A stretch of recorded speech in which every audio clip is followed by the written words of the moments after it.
ITRM. I need to name that container node1. It's going to be the first node of my cluster. And in there, I'm just going to run infinite cluster -- init. So it will spin up cluster.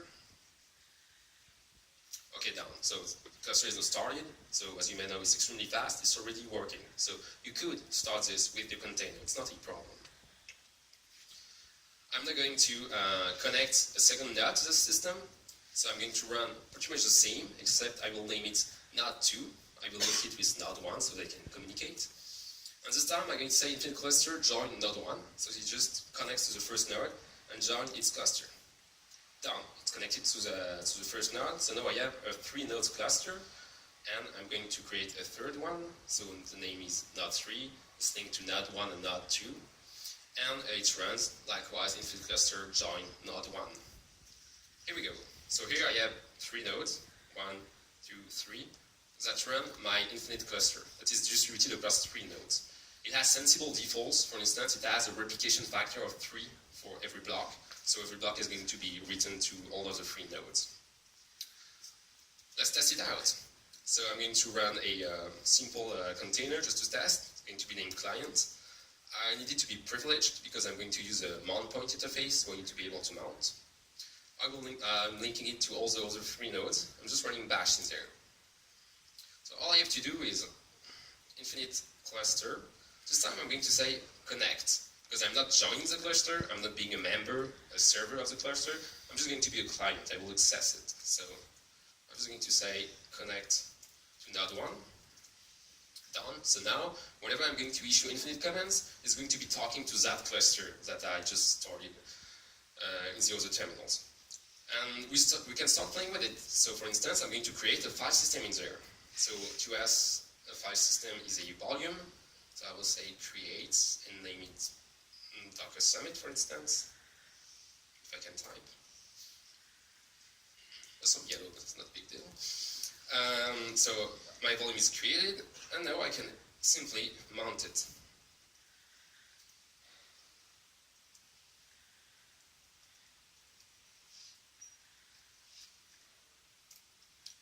Done. So now I have my mount point mounted in my container. To prove that to you, I'm going to put that in the background. It's here.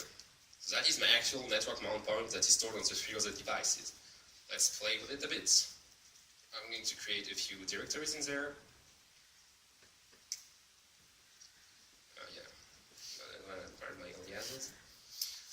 So I did create a directory in there and it was distributed. Let's check that, not actually lying. I'm going to enter one of the servers and check what happens there. So I'm going to answer the node1 containers I started before with dash. And here I'm going to take a look inside var infinite.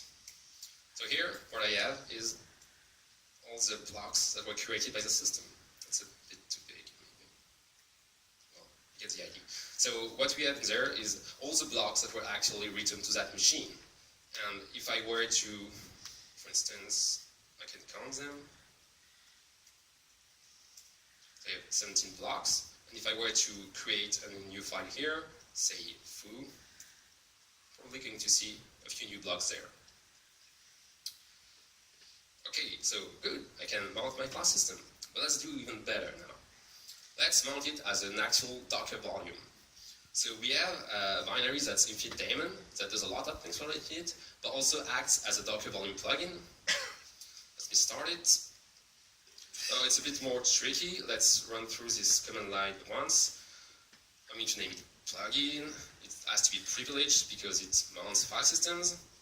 I'm going to mount /run into my container just because it needs to be able to talk with the Docker daemon of the host. Just details. It's linked with all the other 3 nodes. And what I do in there, I just run infinite cluster connect to connect to my cluster, and then I run the infinite daemon. Connected and started. And once I've done that, magic happens. If I do docker volume ls, I have my infinite volume there. And I can use it anywhere extremely simply with the syntax you're used to. So here I'm just saying volume, infinite Docker Summit, so my infinite volume, I want it mounted on TMP infinite, and I run any container, say Ubuntu. And here, if I go in TMP infinite, I have the data I used before. It's all there. Let's mount it into a new container. I have 2 containers mounting that volume. It's there too. Let's try adding something in there. Adding something into foo. And catting it from here. It's there. I can remove that file.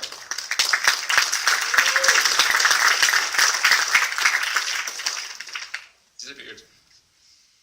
So here's the idea of how it works. And it's interesting because when we were seeing the interactive schematics, you knew there was cattle, basically, and there were pets. And pets were pretty much stateful, and they had names that were like a bit more precious than cattle. Well, the whole idea of infinite is to make that storage not pets, but just cattle. My storage nodes are just cattle.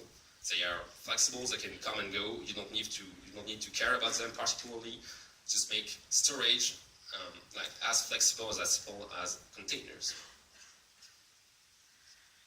You have any questions?